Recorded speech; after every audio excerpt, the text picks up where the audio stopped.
Hi, folks. Pastor Mike Spalding here with my good friend and big brother. I'm Pastor Casper, and we're here together to encourage you to keep listening to Deception Detection Radio, because we're both on this network with our individual shows. Yes, and we're going to be doing some things together as well. Nudge, nudge, say no more. Hey, folks, tune in Deception Detection Radio. Some of the best programming in Christian talk, news, encouragement, and Bible studies. God bless you. God bless.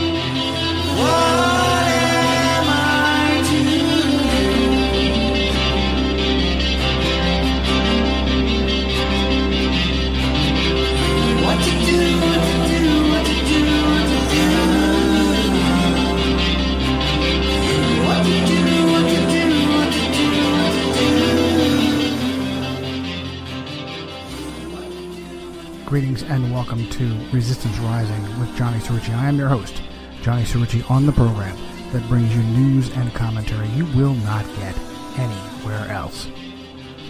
I've got to start with a quick movie review. But you know what? Let me go down a rabbit hole first.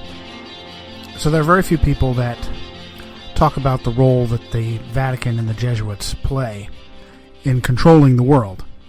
Now this makes sense if the Vatican really is the malignant satanic whore of Babylon, and the Jesuits are their satanic special forces. Now, one of these experts is Eric Phelps, my neighbor, whom I have never spoken with, he has some ideas about race relations that I disagree with. And I have an open invitation to him to actually respond to me, and he can try to convince me or set his record straight. Now, I'm convinced that he's got an insider source of information, and he makes admonitions that on the surface are ludicrous. But as you dig a little bit, it causes you to have a holy shit moment. So one of Eric Phelps' claims is that our heliocentric model of the solar system is a lie, and that affects our ability to have limitless reserves of energy and so forth. I have not yet had the time, and I do not possess the expertise to delve into that too deeply just yet.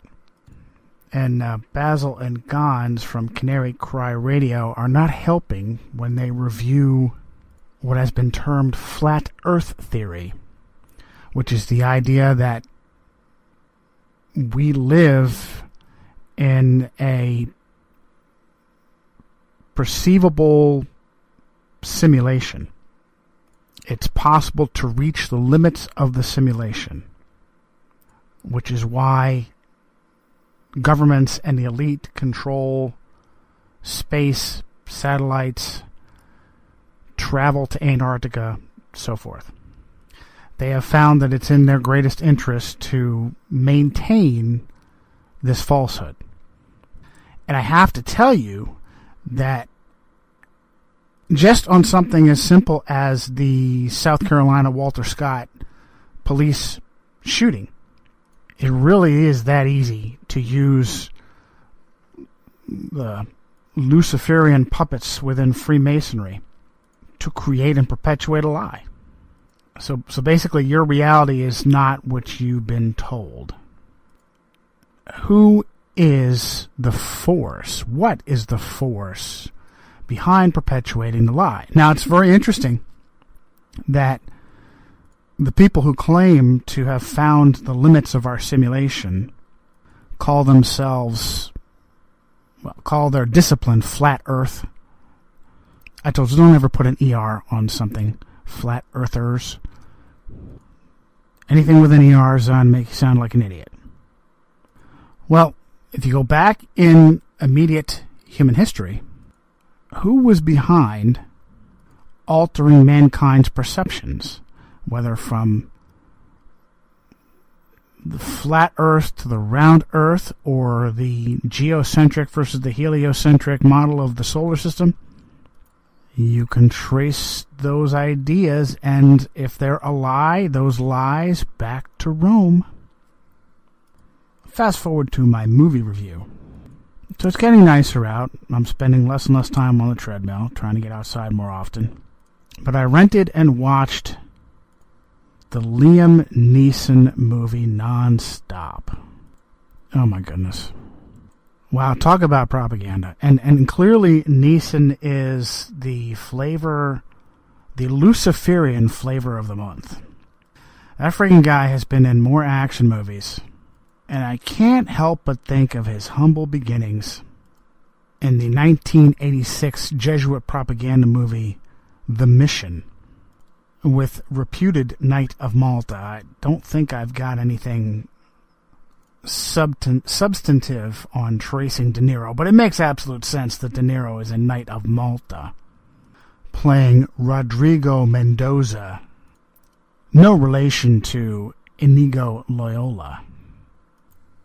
Neeson plays a Jesuit in The Mission, Father Fielding, and I just can't help but connect the two.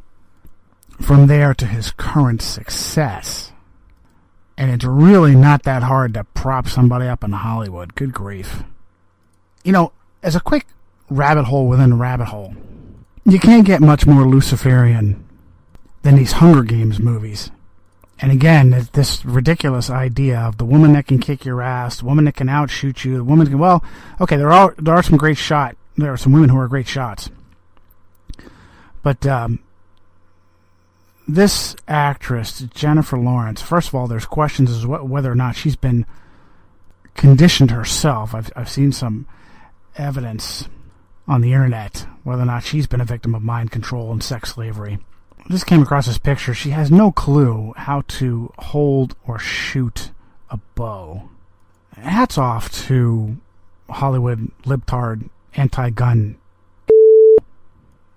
Jeremy Renner, who has impeccable form for his Hawkeye role in the Marvel series of movies. He clearly has trained. So I wouldn't have really much else to say to him because he's a libtard and a moron. Another action hero star that makes his money on guns and turns around and badmouths the Second Amendment. But if I did, I'd give him a quick hat tip to having to learn the discipline to hold, draw, and release a bow properly. Looks great on screen. And I have to give it... Wait, let's do a side rabbit hole to the current rabbit hole. The idea that we live in a simulation that has perceivable limits has been covered quite frequently in Hollywood. So you could make the case that the Luciferian elite have been throwing you clues. I am forced to return to Old Faithful, the original Star Trek, Season 3, Episode 8, For the World is Hollow, and I have touched the sky. A completely enclosed, floating biodome is on a collision course with disaster. Kirk, Spock, and McCoy have to beam into it and fight the massive computer that controls it. And the computer has implants in its populace to help keep them under control and keep them from asking too many questions. Fascinating episode. 1969, I believe. I threw another one on the Canary Cry Facebook page. The 1999 movie, The 13th Floor, deals with this extensively.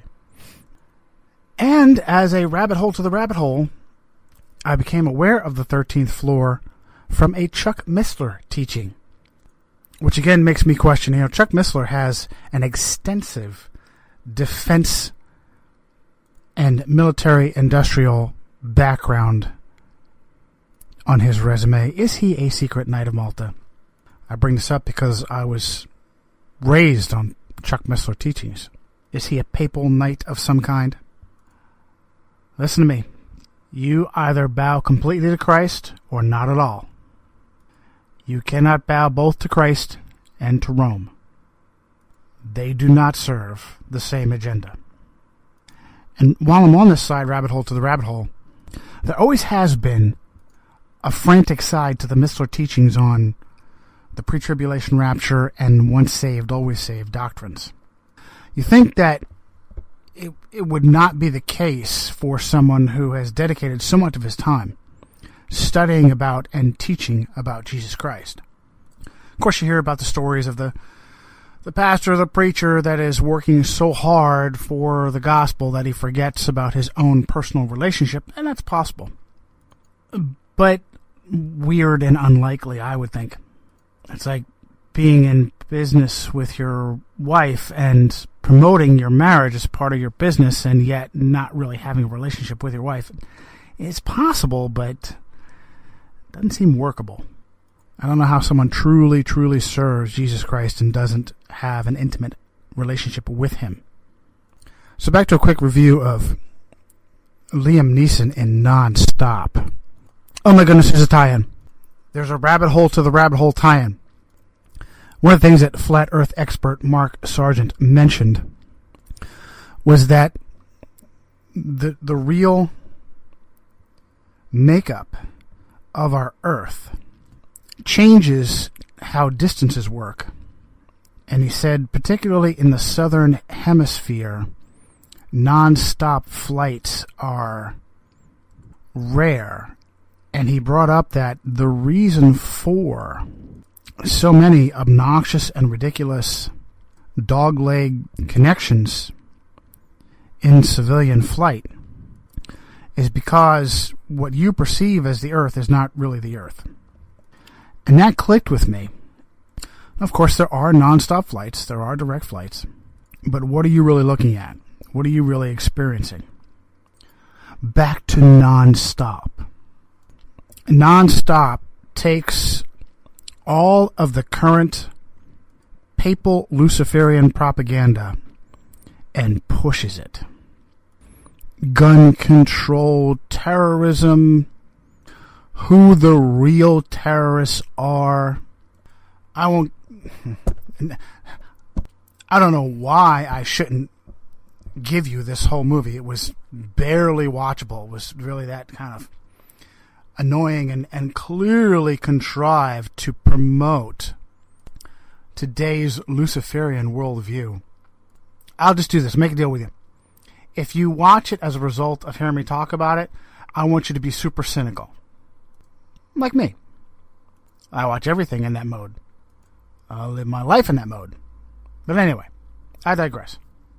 The people in this movie were all annoying. Neeson, the tough guy, he's the typecasting of him as a tough guy, especially that I know that. And he had this, his wife died in a freak skiing accident. What the fuck was that? It's like a Sonny Bono moment. And if you don't think that Sonny Bono was murdered, you're a fool. I think Sonny was taking his job just a little too seriously as a Republican congressman. And so they bumped him off. Literally and figuratively. I wonder if Neeson's wife being murdered was also a message. I don't know. It just doesn't pass Anatoly's nose. You know what I'm saying? Julianne Moore is in this movie. She's old and she's way too hip and savvy. The only good news is she doesn't kick your ass. They have this chick, Lupita Nyong'o. I'm going to guess she's African. I don't know if this is her personal appearance or just her appearance for the movie. They made her up to be some kind of androgynous freak like Grace Jones. Remember Grace Jones? I had to look her up. Grace Jones, another 15 seconds of pop spotlight in the 90s. For me, she's best known as the skinny black woman freak who can, of course, kick your ass. I'm sorry, 80s. 1985, View to a Kill. Oh, the ultimate in cheese factor, high cheese factor, the Roger Moore James Bond. They're still fun to watch. But oh my goodness. I keep seeing him using these hand-to-hand skills of karate from childhood imagination where you just have a flat hand and you hit somebody really fast. It's so silly, so cheesy. What made that movie was a young Christopher Walken portraying, of course, a genetically manipulated Nazi offspring. Gotta love that. Where would they get that idea from? And there's a scene in that movie, I don't know if you remember this movie. Again, the high cheese factor is kind of forgettable. Where Walken has to frame Bond, and the Bond sex object of the film is Tanya Roberts. So periodic 80s with the feathered hair and the heavy makeup. Oh my goodness. And this scene is just no one but Christopher Walken could pull this scene off. Call the police, Mr. Howe.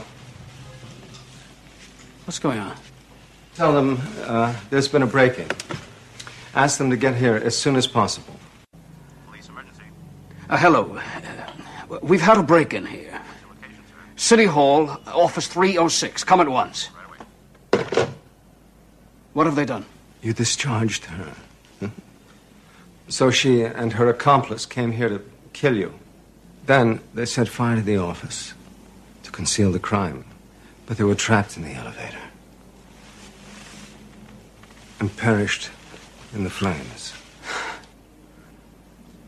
But that means I would have to be dead. Nobody plays a homicidal maniac better than Christopher Walken. But I've got to hit this story real quick. Surfing Facebook, I almost always regret it when I do. Sure enough, and this just proves to me that Anatoly's nose was right. When I called out True News and Rick Wiles as being puppets of the CIA and quite possibly having their roots go all the way back to Rome. Rick Wiles and that Satan spawn Dr. Paul Crouch. That outrage of falsehood and propaganda and heresy.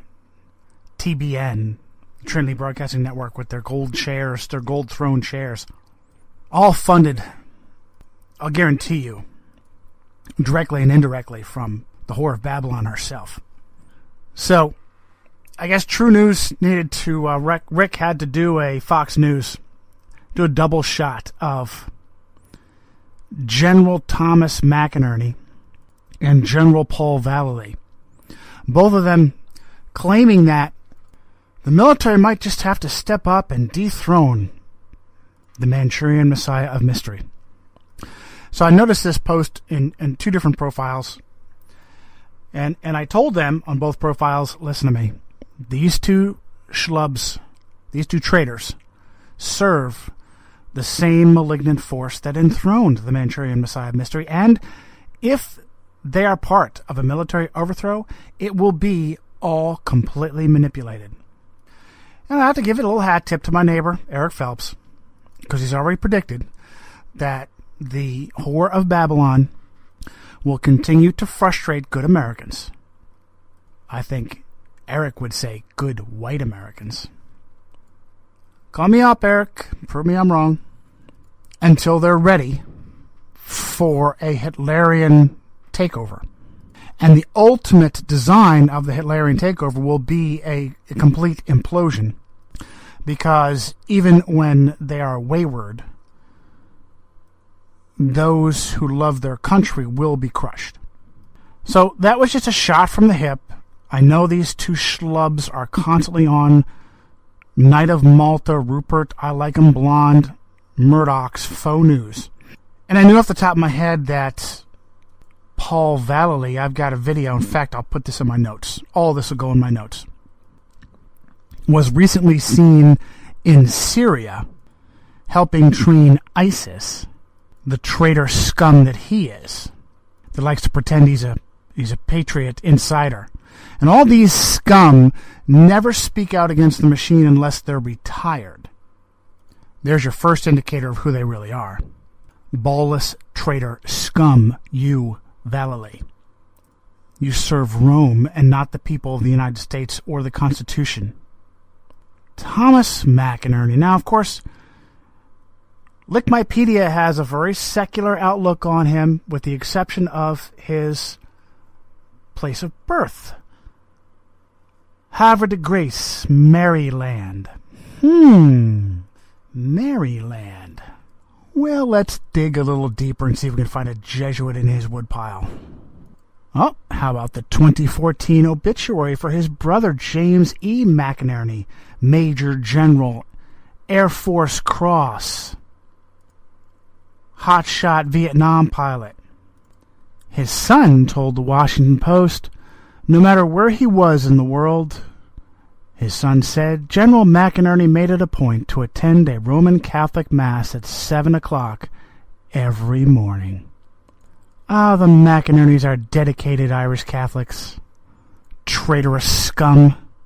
You put on that uniform with the American flag on it, you scum. And you should be putting on a papal dress for those boy buggerers.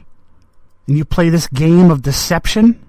Oh, hey, I forgot to mention Paul E. Valile. He had a partner, actually had a subordinate 20 years ago by the name of Michael Aquino. Have you ever heard of Michael Aquino?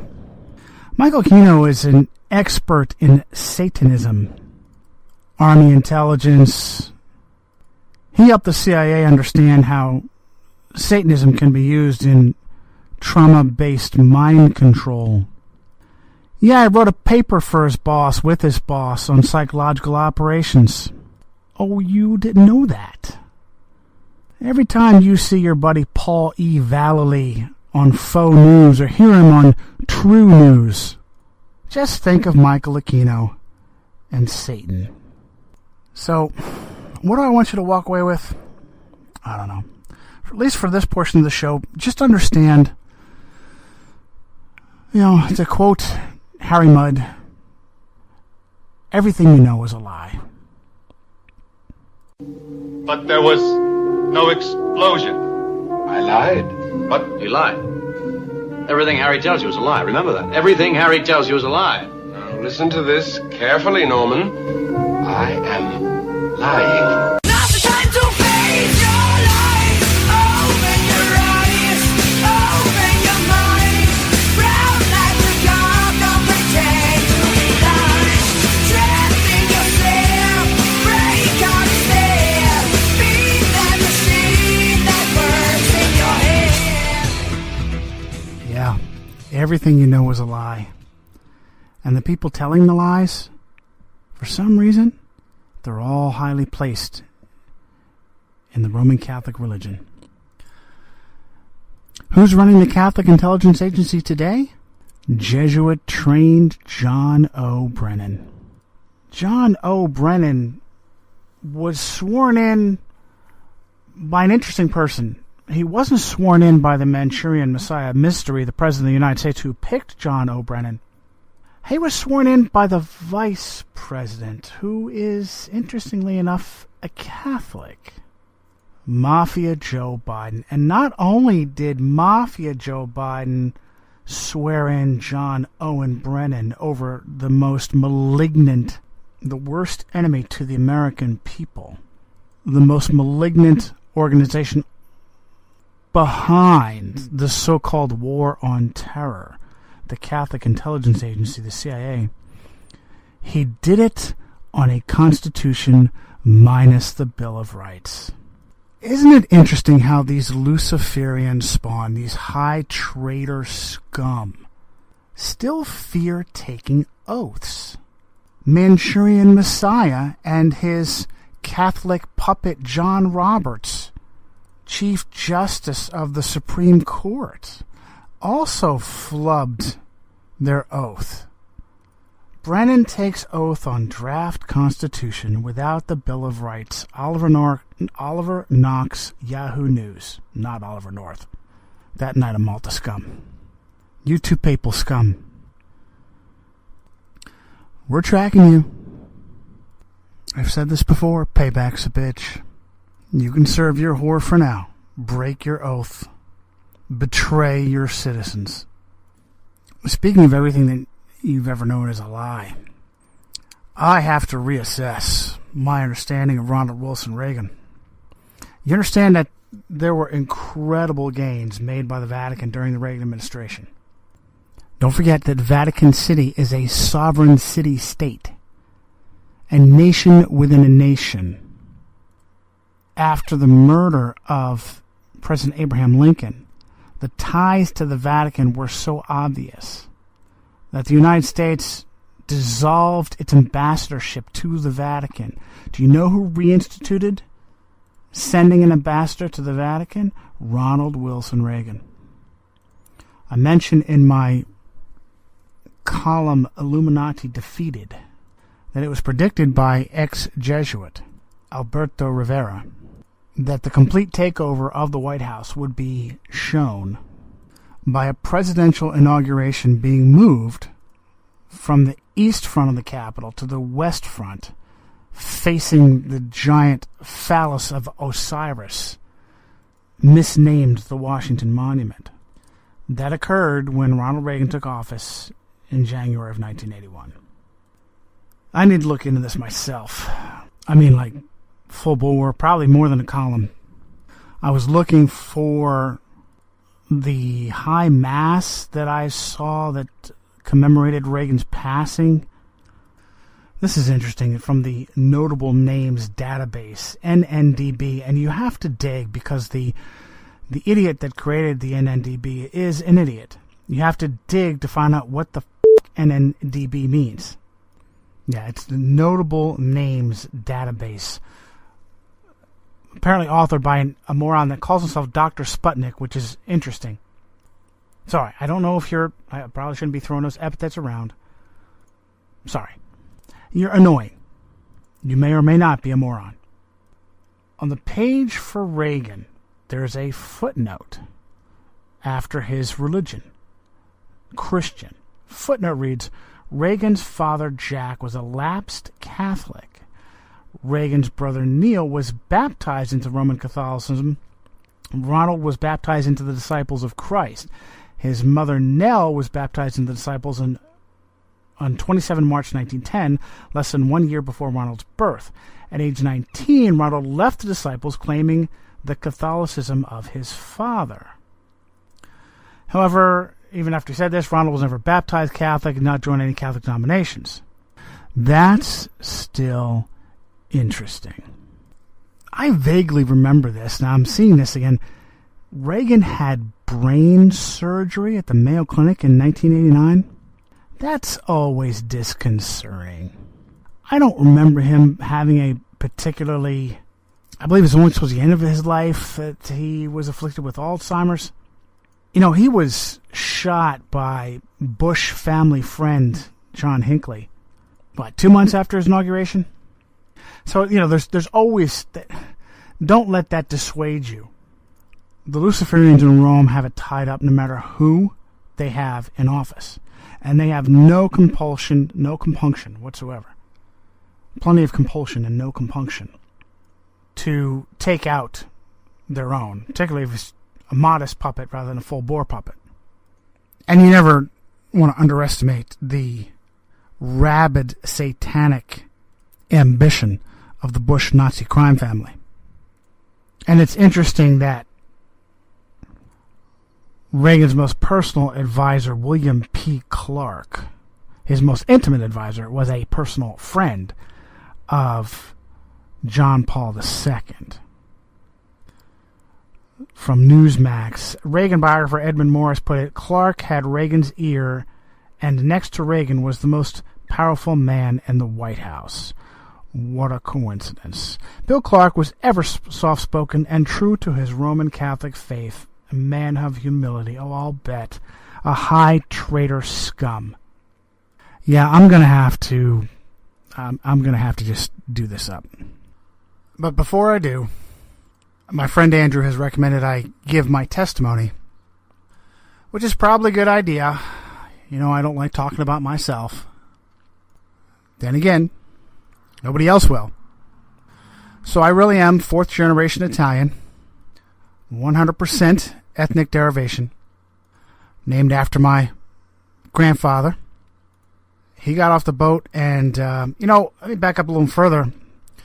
My family emigrated from Italy because Italy sucked. Between the commies and the fascists, a good man couldn't make a living. So my family honors my Christian heritage, as I do, but there's a reason why we left, and there's a reason why we came to America. When that Neil Diamond song, America, came out way back in 1980. Look at that. Wow. And we look back at something like that, and it's the sound and the people and Neil Diamond. Oh, it's cheesy. Let me tell you, that song was a big deal to us. Far, we've been traveling far, without a home, but not without a star. Free, only want to be free. We huddle close, hang on to a dream. On the boats and on the planes, they're coming to America, never looking back again. They're coming to America, home. Don't it seem so far away? We're traveling light today, in the eye of the storm, in the eye of the storm. As a quick aside, I want every one of you, you papal scum, you Freemasons, you communists, I want every one of you to know, you can have this country after I rip your heart out with my bare hands and shove it in your mouth. So, my family got here, and the wave that they immigrated to was actually after an Irish wave. And the Irish weren't very happy to see the Italians come in. If you look back to the 20s and the 30s, you see a lot of very racist cartoons about Italians, depicting them as, chimps and whatever. And in South Jersey, the Irish ran everything, had all the jobs. They were the cops and the mayors, and I know my grandfather's story because I was named after him, and he couldn't get a job. No one spoke Italian for him. No one gave him any benefits. No one put him on unemployment. He rolled up his sleeves and he went to work for the railroad, and he made this country his home. So by the time I came on the scene, I had a relatively average upbringing. What side of the brain is the creative side? The right side is the creative side? It's a wonder I didn't walk around with an extreme tilt off to the right. I was relatively intelligent as a kid. A lot of imagination. I was George Patton, Han Solo, Captain Kirk, and never wanted to grow up. I, to this day, hate school. Hate it. So I had plenty of aptitude and no drive. All these great ideas about how I was going to just be the best. First I was going to be a Marine fighter pilot, and then, I was going to go to the Naval Academy, and then get out of the Naval Academy and be a Marine fighter pilot, and then save the world at some point. Well, the problem is the Naval Academy, they're kind of picky. They appreciate that you have aptitude, but you got to have grades too. I was very proud of the fact that I got 2 separate congressional nominations. I can't remember which political puppet that I interviewed in front of either time, but I won their nomination both times. I just didn't have the grades. And the problem was at this point, and I'm not going to ride this at all, I did have an abusive father. Kind of schizophrenic. Most of the time he was a pretty decent guy, but then, boy, when he wasn't, he was freaking satanic. Belt, fists, filthy mouth. So I ended up having him pay for me to go to the University of New Mexico out in Albuquerque, New Mexico. I actually picked UNM because I wanted to be as far from him as possible. And after about 3 months, I was in New Mexico, across the country, and still getting beat down emotionally. There was, I think he actually ruined one of my Christmas breaks, and I think that was it for me. Yeah, as a matter of fact, yeah, he humiliated me in public, and that was it for me. So I decided to drop out of everything. I'd volunteered for Navy, Marine Option, Navy ROTC while at school, dropped out of everything, and I was going to enlist in the Marine Corps. Work my way up from the bottom, be a Mustang. And of course, he didn't approve of that either. He used a racial epithet and said, any you-know-what can do that. Well, no, not anyone can do that. So I did that. I stayed a girlfriend at the time, and she dumped me because she didn't like the fact that I was going to be an officer and now I was going enlisted, which is kind of funny. I guess she was a bit of a gold digger. Remember that scene in Officer and a Gentleman, and the dude dropped out of flight school, and now all of a sudden his girlfriend dumped him, and alright, well, it didn't make me suicidal, but it did remind me of that. So I went to boot camp there at MCRD San Diego, and boy, did the rose-colored glasses come right off. For some reason, well, not some reason, because I was extremely immature, I did not see past the boot camp experience. Well, I did not see past it enough. I was worried about what was waiting at the other end, and honestly, I don't work well when I'm really, really controlled, and boy, you are controlled at Marine Corps boot camp. And in the back of my mind, I'm thinking, wow, boy, did I fuck up. Now all I can look forward to is Friday off, getting a tattoo and a venereal disease, which was only partially true. I was young and immature. Decided I wanted to back out, and this pissed off everybody, not just because they don't like you saying you want to get out, but actually I was doing halfway decent. I was doing well. I had bounced back and forth between squad leader and guide on, and guide on is a special honor. Well, was a special honor. The best candidate, the best Marine, the best soldier in the platoon is supposed to be your guide on. The guy that carries the colors next to the platoon sergeant and the lieutenant. And they were making it worse with all their screaming and fear-mongering. You're never getting out, blah, blah. So I ran into this kid, and he was on his way out. I was like, well, dude, what'd you do? I was told him I was suicidal. They can't take the chance. I said, oh, you know what? Well, I'm feeling kind of depressed. I had made it halfway through. We were in range week, range training, which made it even more of a concern that you would make a comment or a complaint along those lines. And really, boot camp, and it's funny because the conditioning that the special forces of Satan put themselves through, the Jesuits, the Company of Loyals, I'm sure it's very similar. The intent is to break down your individuality, and not everyone handles that very well. You know, especially if you're on the sensitive, creative side. I think anyone can do it if given the right circumstances, the right people to help you along, the right things said and done, but that's not how boot camp works. So after a bunch of threats, they gave me an administrative discharge, failure to train, sent me home, and turns out that the reason why my father had been so abusive at the time was because he was a serial philanderer. Never wore his wedding ring, just hardcore adultery.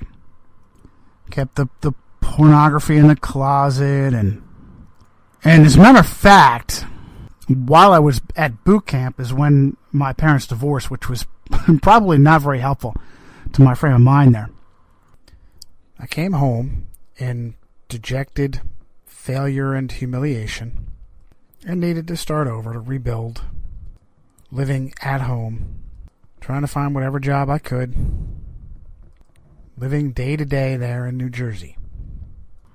So I was installing TV cable for a living, and I was looking around me. Guys were 30 years old, 40 years old, 50 years old, installing TV cable in Podunk, New Jersey. And I thought to myself, I'm going to die here. I'm going to die as a TV cable installer.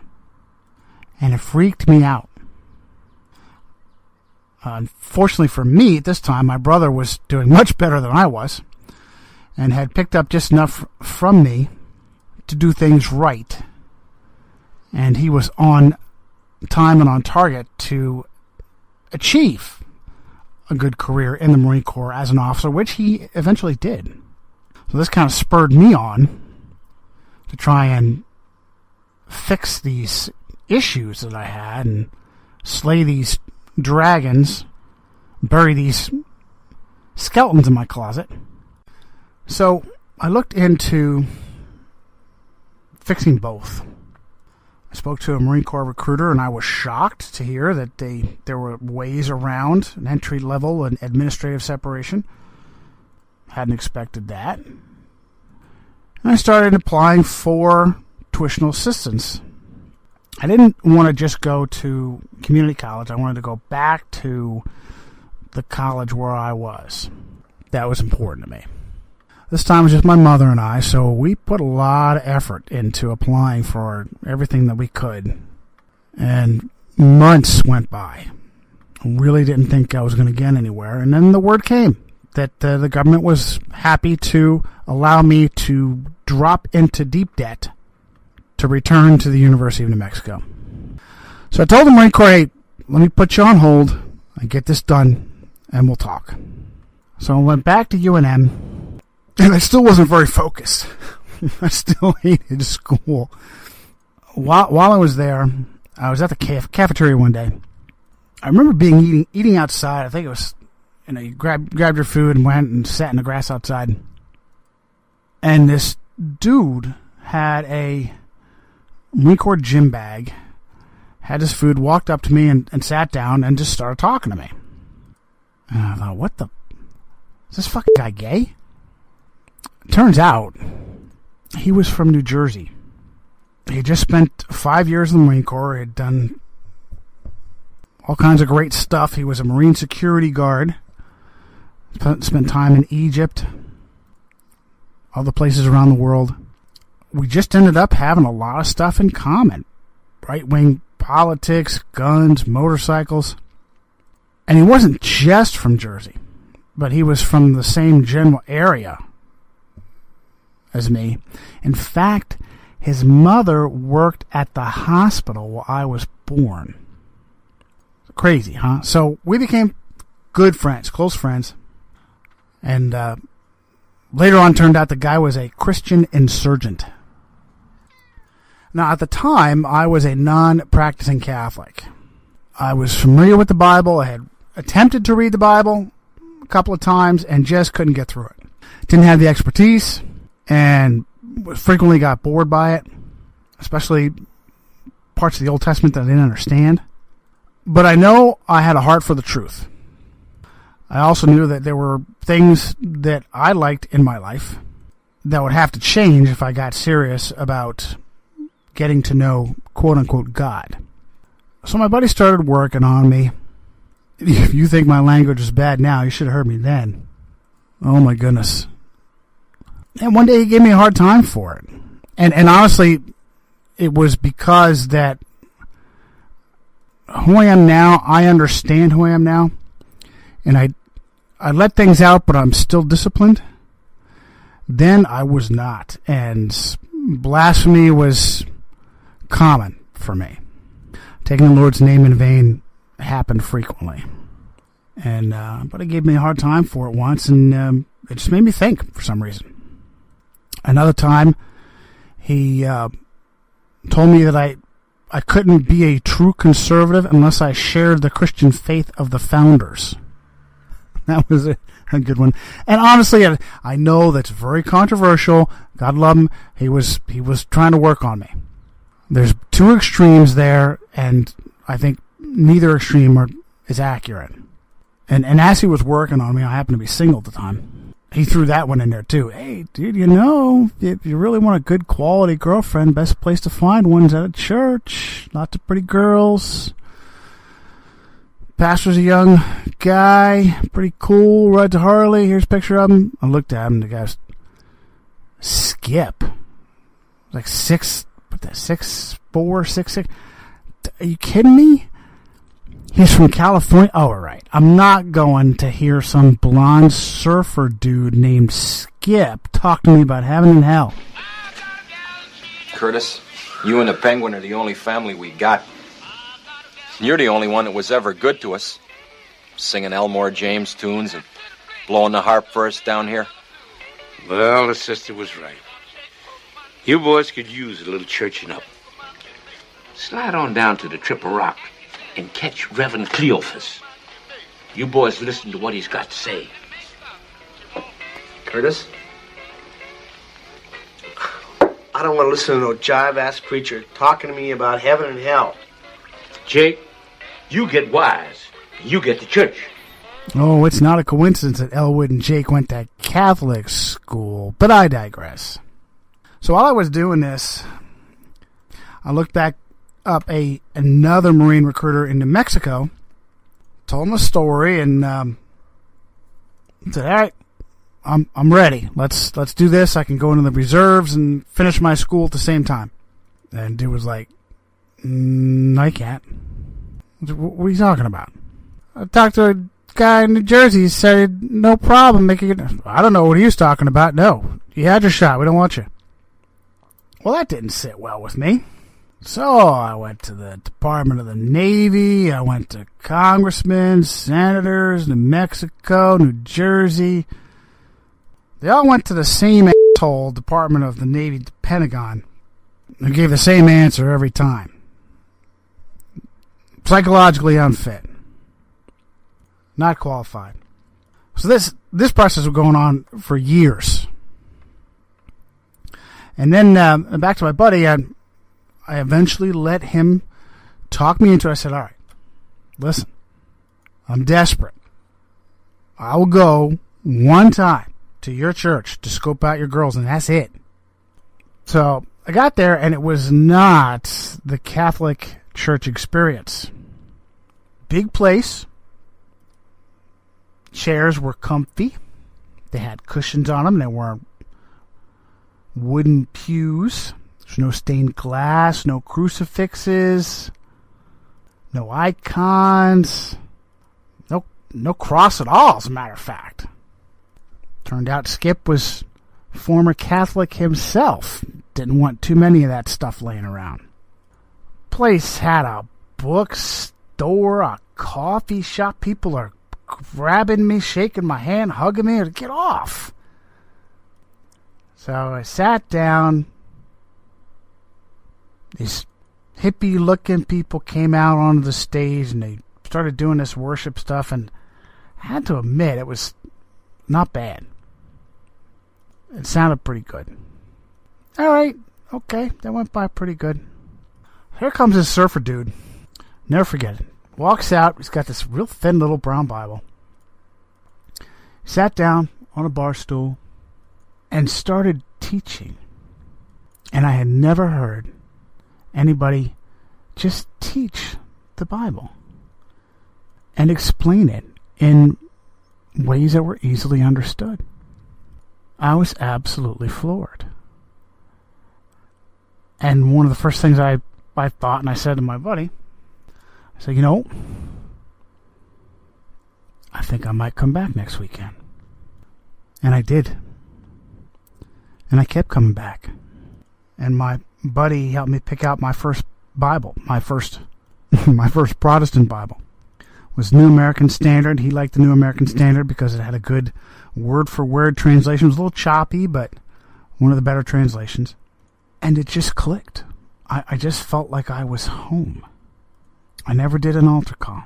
I was just home. Sometime later, Skip's church is Calvary Chapel. It was Calvary Chapel of Albuquerque, part of the Chuck Smith movement. I know there's a little bit of controversy surrounding the movement and Chuck Smith. Good, solid teaching. Sometime later, Calvary had a mass baptism at the water park in Albuquerque. And Pastor Skip was out there. 2 other folks were out there. And I mean, absolutely sure that it was Pastor Skip that baptized me. You know, I know when people move you or teach you or feed you, you want to connect with them, you want to have dinner with them, you want to talk to them. It just doesn't work that way. Just every time you reach out to somebody, you'll find out they're a human being, and they were just used by the Holy Spirit. I never knew Skip personally, but he'll always have a special place in my heart. And that was an emotional day. That first time when I walked into Calvary Chapel was January 16th, 1994. Never looked back. That same buddy connected me with Chuck Missler and his teachings. And regardless of my strong disagreements with Chuck, who he is, and some of the things that he teaches, I learned a lot. A short time after that, I made a connection with another Marine recruiter. This one back in New Jersey. And he looked at this mass of paperwork that I had piled up over the years. I said, dude, are you kidding me? I got to give somebody like you a try. I put the waivers through. They went all the way up to the office of the Commandant. I can't tell you if the Commandant himself signed, but the waivers went through. So 7 years later, after my administrative discharge, I returned to the Marine Corps. This time to Parris Island, and this time to graduate. So my brother Andrew, there's my testimony. Not very flashy. I hope you thought it was worth it. I will say that the Lord Jesus Christ has a sense of humor.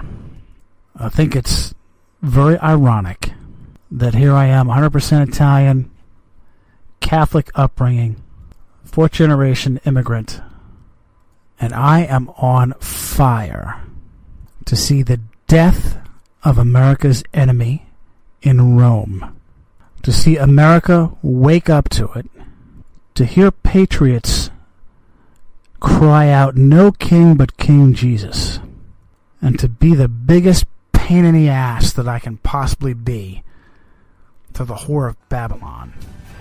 They coming to America. They coming to America. They coming to America. They coming to America today.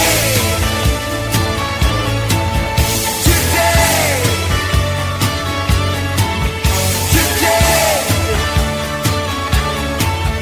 Today.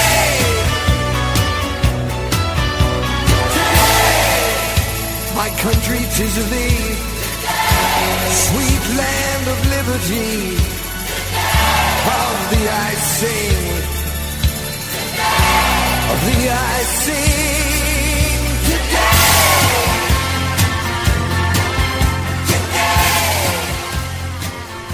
Yeah. Lock and load. Well, I probably shouldn't have put that in the middle of the program. Kind of tough to follow that, but it was the time and the place. Had to get it done. Just to let you know what makes me tick.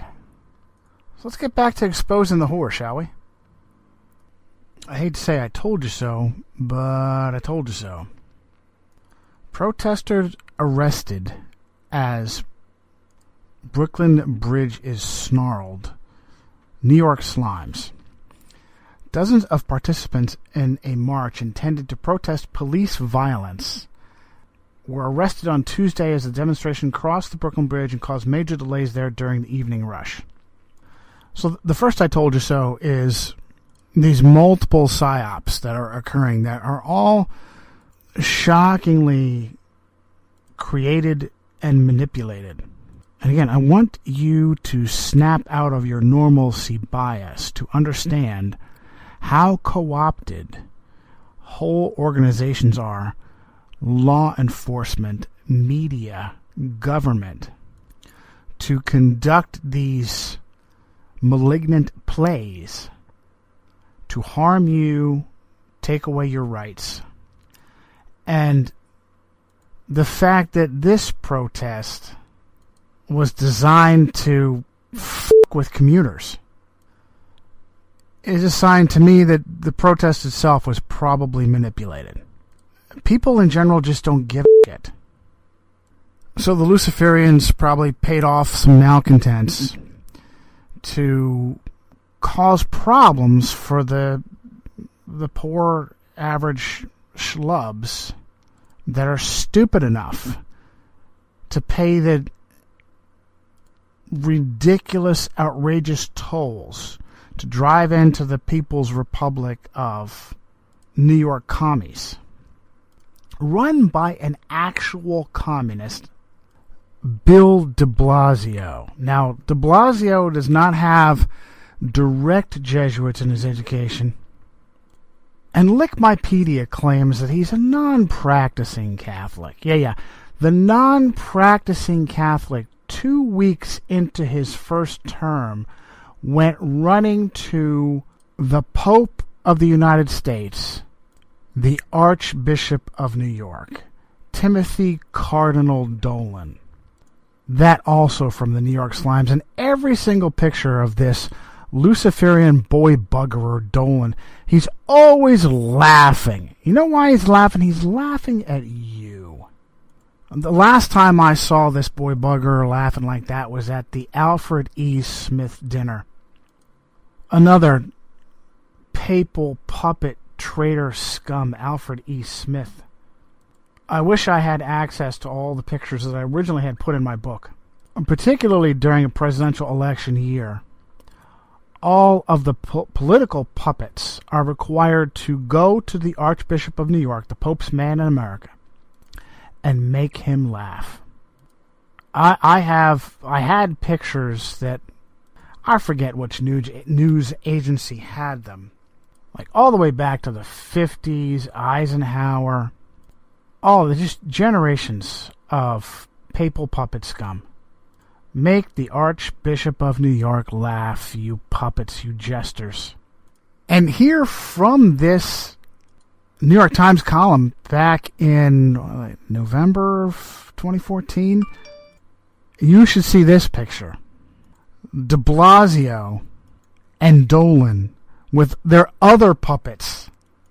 This ring wraith Al Sharpton, this papal house slave, and their Jewish communist representative, Rabbi Michael Miller, for an interfaith roundtable spurred by a Staten Island man shot in a police confrontation. I told you so, I told you so, I told you so. This is all orchestrated. Listen to this psyop. I want you to listen and listen good. De Blasio, who does not attend church, has charted, and by the way, that's all plausible deniability. Behind the scenes, he bows on his face to the whore of Babylon. He's charted a careful course when describing his own attitudes on faith. Despite growing up in Catholic core of the Northeast, he said he was never baptized. Wait a minute. Now that's interesting because Lickmypedia says he was baptized Catholic. How about that? And listen to this. Where does communism come from? As a young man, though, he was drawn to Catholic liberation theology, which emphasizes helping the poor. Actually, what it emphasizes is enslaving the working class.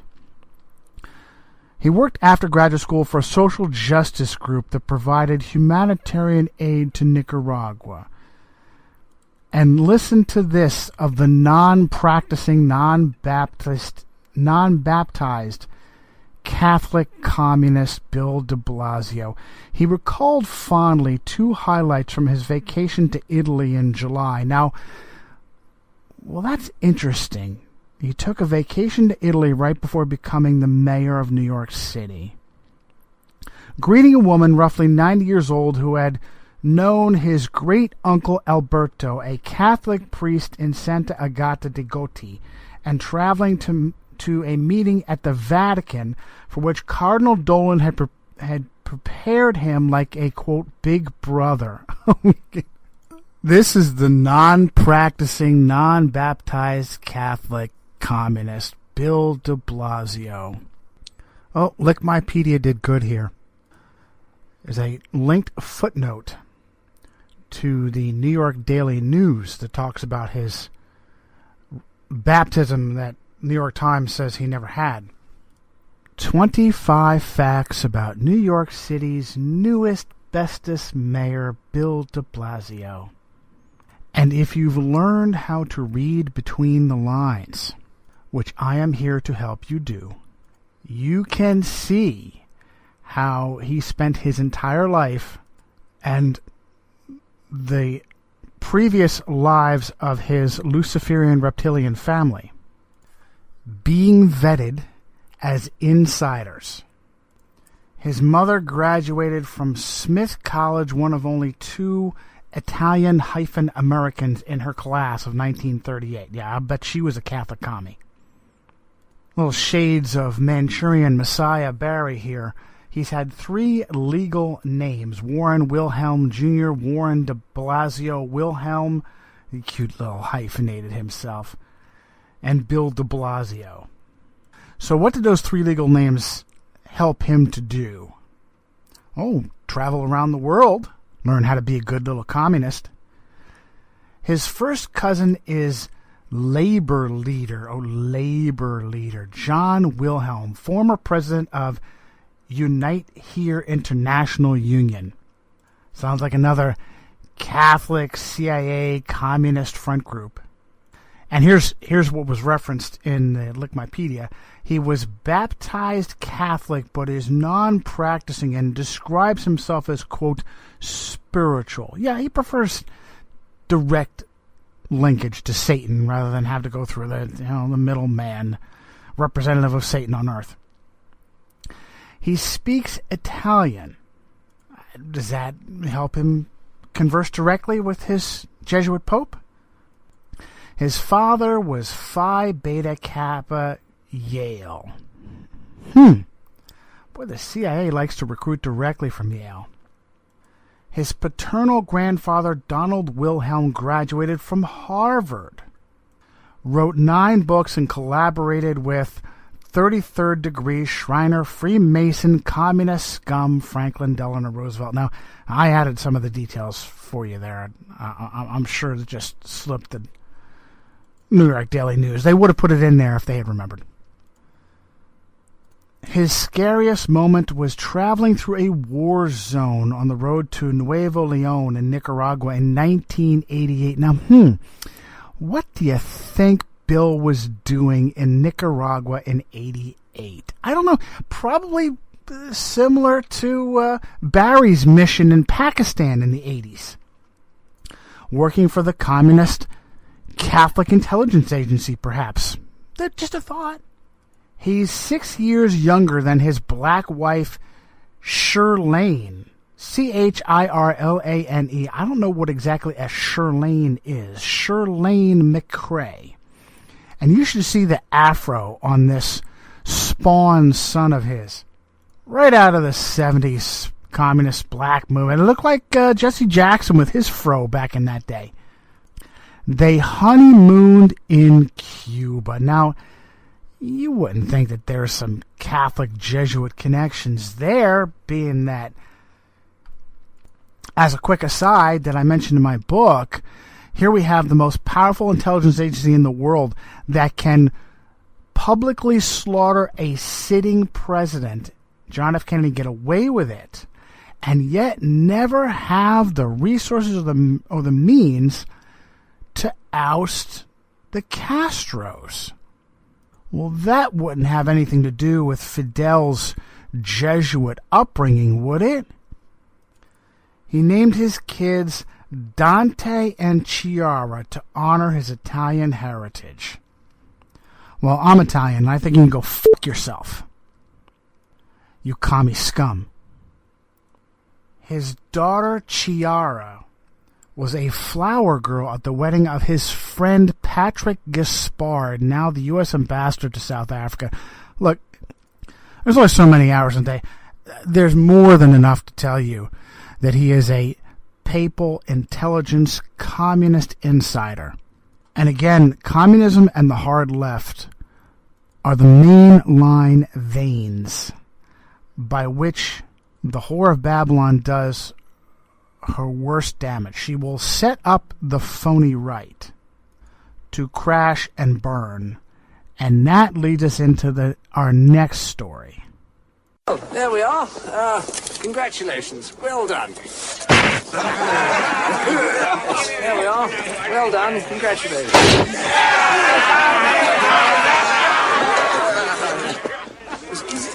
Is that absolutely necessary?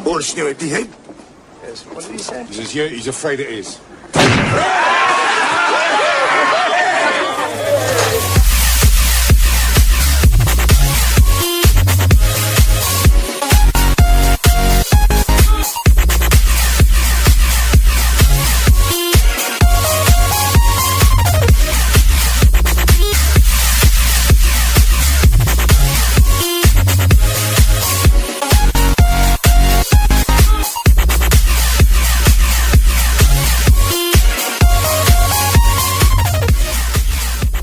Real quick, I need to reiterate before I hit my segue. One of the people I listen to is Dr. Scott Johnson. Pretty good guy, very sincere. Gets just crazy with the King James. Just stupid crazy. Listen to me there, Doc. You're retarded on the King James. People don't talk like that. Lord doesn't talk like that, never did, never will. Stop. That aside, good information, and yet he falls into the trap of using two of the top purveyors of disinformation. Now, I do not believe that Scott Johnson is also trying to put out false information. He's pretty good on really everything else I've seen.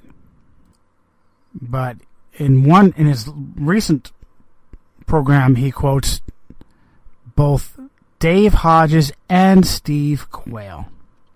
Now, how do I know that Dave Hodges and Steve Quayle are provocateurs? Well, we've gone over this before. But whenever you see my contacts tell me, I got this email, I just got off the phone with, my anonymous source says, and all the shit that they put out does nothing to inform you and everything to inflame you and fill you with needless fear. The Russians are coming. The UN is coming. Now, is it possible that papal puppets and Freemason scum in Russia could be part of a future plan to be welcomed in and invade America? Yeah, sure, it's possible. I don't think that there's a nation on the planet. There's not a military on the planet that's not fully infiltrated. I just don't see that.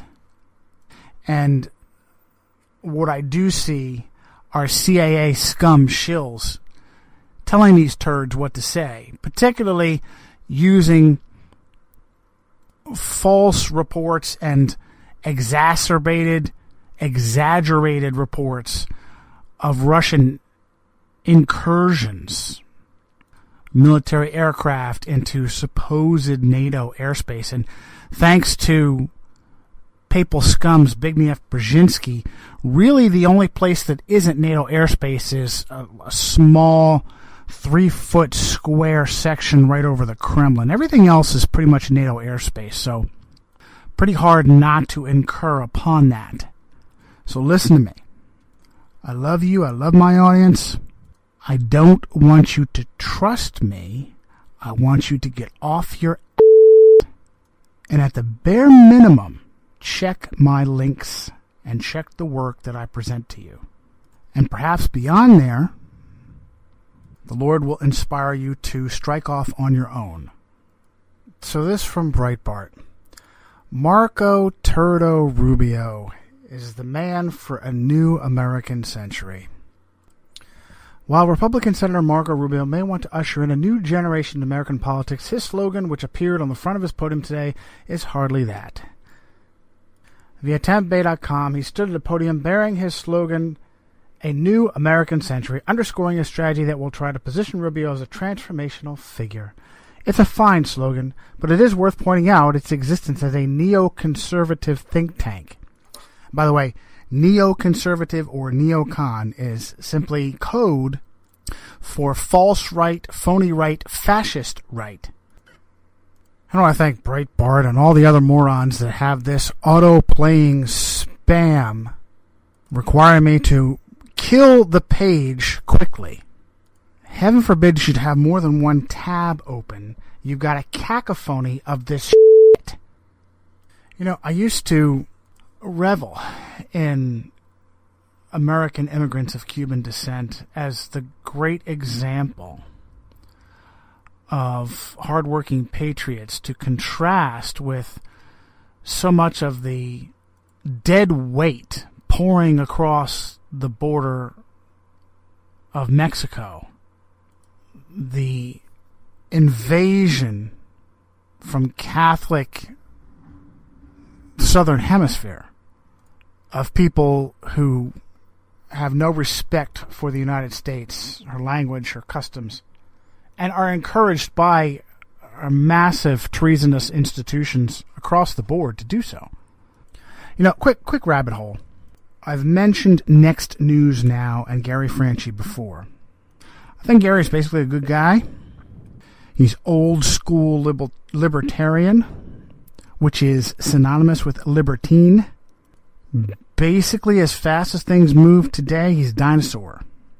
Does a lot of good work, but that's not what we need as far as the movement goes. Look, I'm not even going to get into the hopelessness of trying to use our current systems. The entire system is co-opted at every single level, every stage. But if I were to try and fabricate a movement, it would not be libertarian. It would be a combination of old libertarian and old so-called conservative, but fully aware of who our enemies are. The libertarians are not good when it comes to Christian values, the Christian ethics that made America great. So I just had an exchange with him, and it's so typical of anybody else in the public spotlight. I've offered a lot of feedback to him, and the only time he has responded lately, is when I seem to insult him, which is really so typical. He's talking about 2016, and first of all, that in and of itself is a waste of time. The presidential candidates. And he brings on, of all people, Mark A. Schuldeis, whose public persona is Mark Dice. Absolutely controlled opposition. Loves to mock his audience. And I brought that up, and of course it's one of the rare times that Gary bothered to respond. I told him, you know, besides the fact that the guy does the mainstream job of mocking quote-unquote conspiracy theorists, anything truth birth or anything, he also is a self-proclaimed expert on the Illuminati and never, ever, ever, ever, ever mentions the fact that they were birthed by the Jesuits. Adam Weishaupt, look, I'm going to go ahead and say Adam Weishaupt was a Jesuit priest. You don't teach canon law, which are the tenets of Catholic legal doctrine at a Jesuit university, and not be an ordained Jesuit. He had been raised by the boy buggerers since he was 7 years old. You can only imagine what happened to him. So, you know, I'm tired of tiptoeing around. I don't mean to attack you, Gary, but I'm going to call a spade a spade. brag about how Mark Dice is your personal friend. Why? Because he's got a shit ton of subscribers? Why does he have so many subscribers, Gary? Pull your head out of your ass. I'm done with people. I'm done. I will absolutely give you fair time, make your case, but I'm not walking on eggshells. I got nothing to gain by doing it, and a lot to lose. So the premier papal puppet, Alex Emmerich Jones, and his puppet in England, Paul three-name Scruffy Face. One of the few ways that they legitimize their position is by reporting on Bilderberg. And so the Luciferians can give that crumb away, because Bilderberg is just one secret society of a great many. They're all gateways. They all prove the loyalty of the Satan's spawn, the Luciferian scum, the traitors. You go to Bilderberg, you get your marching orders. You go to CFR, you get told what to do. Go to Trilateral, you prove you're a good globalist. Eventually turning the whole globe over to the Antichrist. And our best candidate so far is our new Jesuit Pope. So, info whores and Paul's three-name Scruffy Face have pegged Rubio as being a Bilderberger, which I don't doubt makes perfect sense. However, the Washington Post article that they mention only outs John Edwards as having gone to Bilderberg and not Marco Turdo. Almost disinformation there, but it makes perfect sense. Now, you know what? I'll post this for you because it actually it references that. The author of the Washington Post column was hinting at Rubio's foreign policy involvement and experience and blah, blah, blah. So Paul three-name Scruffy Face was precise. He's another that likes to mock conspiracy theorists. Who the fuck is your audience? Yeah, so InfoWars establishes its legitimacy by outing the Bilderbergers. Rubio, oh my goodness, Rubio's been Catholic, Mormon, back to Catholic. I wouldn't doubt if he was mind controlled. That's how all over the place this guy's been. He's definitely a CIA puppet. He's been everywhere. Recently, he's been everywhere John McNasty has been. Libya, Syria. Really, really pushing the Catholic intelligence agency's agenda for them. When I don't know what to call Michelle Bachmann. I'll call her sort of controlled. Anybody that doesn't talk about the CIA being behind jihad or the Federal Reserve being our worst enemy next to the CIA is controlled opposition. But she did, I guess, play the game. She played the jihadi game, which is so typical. So, yeah, she's controlled. So, as she's playing the jihadi game, outing Hillary Clinton's special friend, Huma Abedin, who's married to Anthony Weiner and is therefore Hillary's special Mrs. Weiner. And, of course, this article is from Shobat.com, and he's part of the papal game propaganda. It's the Muslims. Don't look at Rome. It's the Muslims. So they don't even get you close to thinking about who's really behind this, because Bachmann outs this connection that Ahmadine is actually an agent of the Muslim Brotherhood, which I'm sure she is. And then Rubio shoots down Bachmann. So you get wrapped up in this useless show, this false intrigue, when in reality the whole thing is being controlled by the whore of Babylon. I mentioned this several times in my columns, how Rubio actually gave cover to the Manchurian Messiah of Mysteries' treasonous, illegal 8-month war on Libya.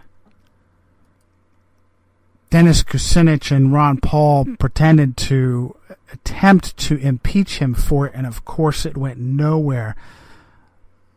which I'm sure was, they were going, phew, boy, that was close. We almost got called. They all need to be standing in front of a firing squad. Yeah, Marco Turdo pretended to attack the Manchurian Messiah by saying, well, the war was a good thing. He just took too long to do it. Gave the British and the French all the credit. What? So, in other words, don't be concerned. Marco Turdo wants you to know that there were no American boots on the ground during that 8 months. Shh, no. It was all the British and the French. That's from thehill.com. I'm not going to... I'll put my column down there if you really want to look for it. Just look it up on the Hill. Oh, what is it? Let's see here. Marco Turdo says, on Gaddafi death, credit goes to French and British. Yeah, Gaddafi death. You all should go the way you killed him, you scum. Credit. I'll give you credit. You all should die the way you made him die, you scum. Here's a great story out of Denver. I want you to make sure you thank a soldier for this. A homosexual that works for the TSA, and by the way, the story is leaked that the TSA has no training with weapons, because that's what we need. We need another American agency in a uniform toting weapons. Basically had this deal where, and he had a TSA female work with him on this. He would pick out someone that he wanted to grope, a male. This male would pick out another male that he wanted to grope, traveler, and have the female trigger the little machine there, which would cause him to take the guy off to the side and grab him. Now, this did make the local news, of course, local news only. That would never be in like a Liam Neeson movie. You papal scum. Rupert Murdoch was away checking out his latest blondes at the time when this story broke.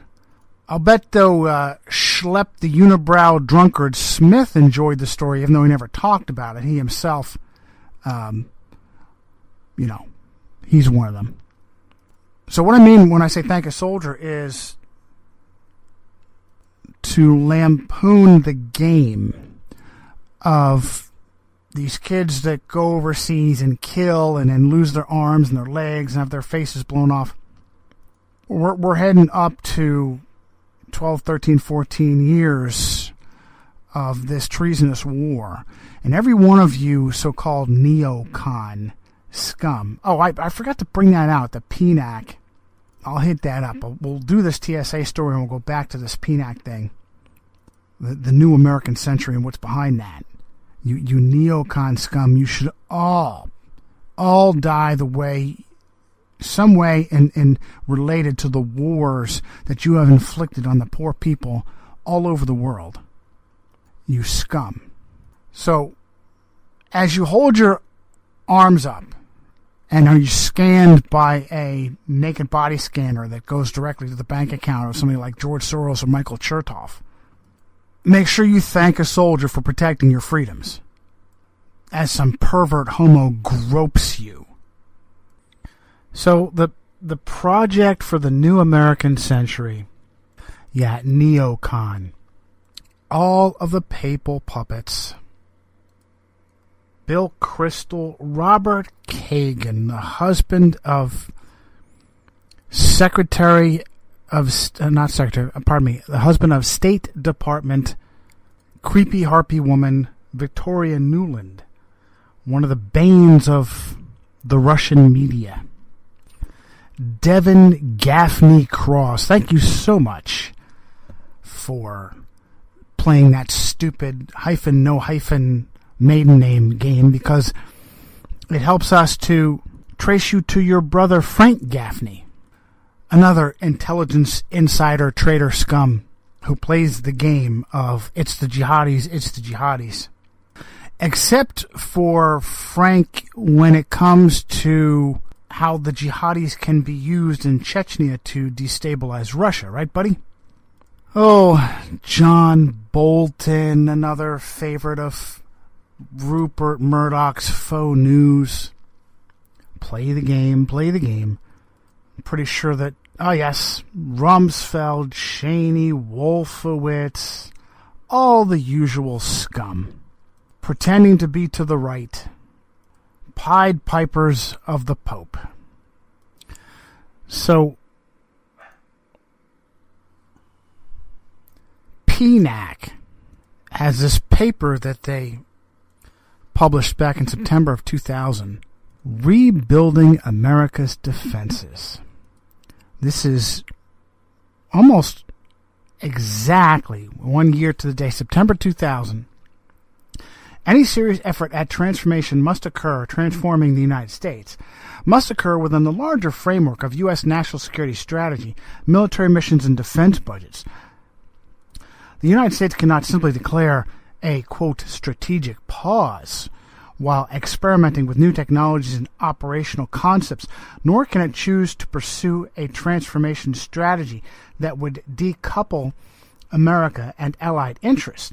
A transformation strategy that solely pursued capabilities for projecting force from the United States, for example, and sacrifice forward bases and presence would be at odds with larger American policy goals and would trouble American allies.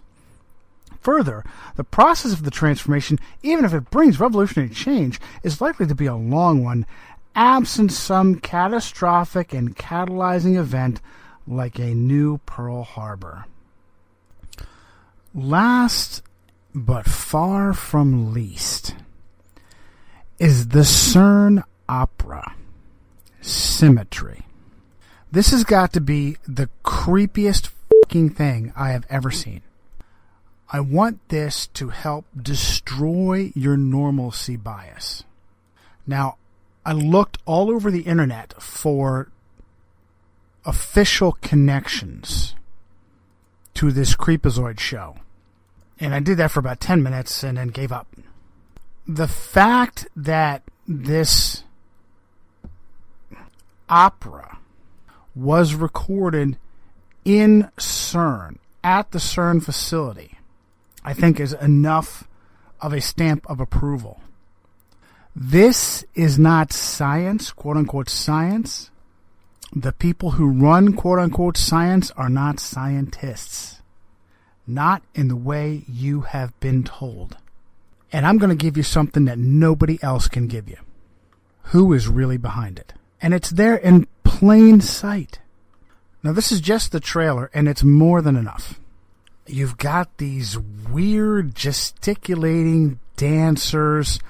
The best one is the freak in the middle of a circle out in I think it's Bolivian salt flat, walking around the circle in orbit around what is clearly some kind of an entity being brought out of this portal, is a guy with a traditional Catholic priest dress on.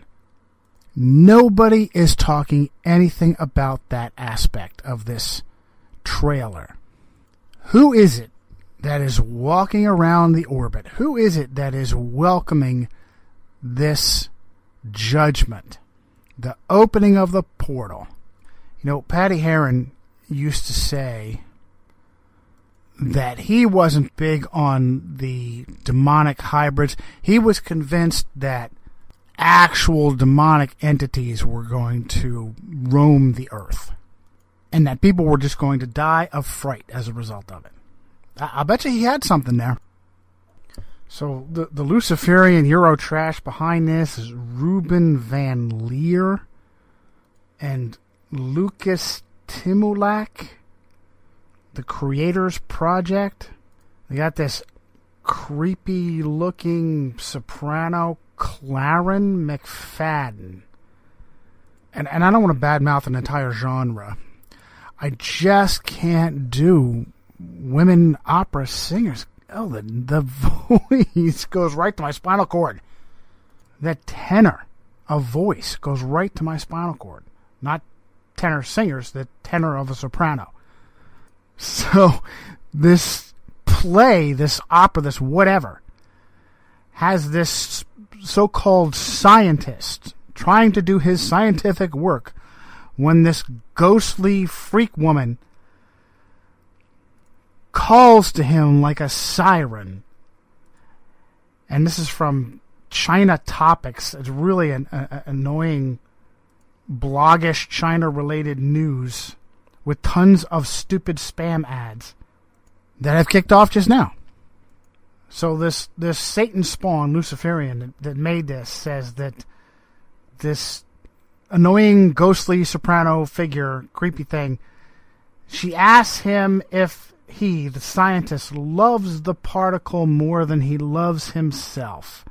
And if he could, would he become one with the particle?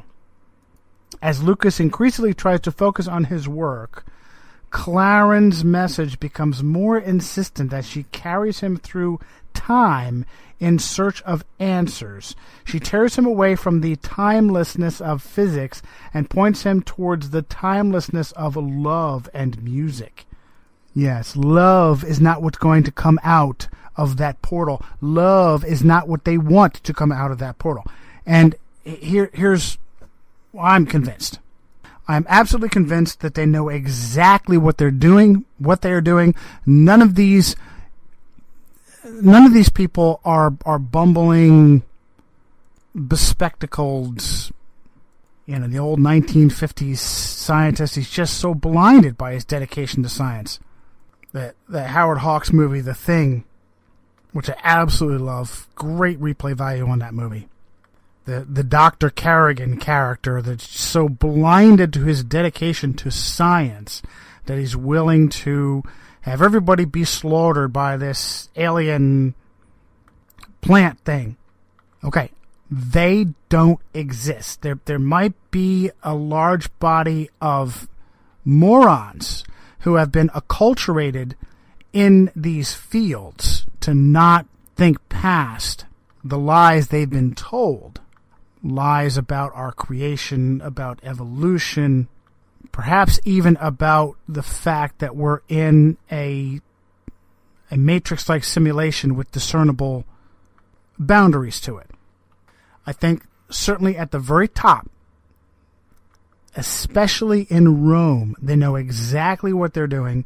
They know exactly who they're honoring. They know exactly who they're calling to. They're calling to their master, and I want you to understand what you have been taught is, quote, science is not science.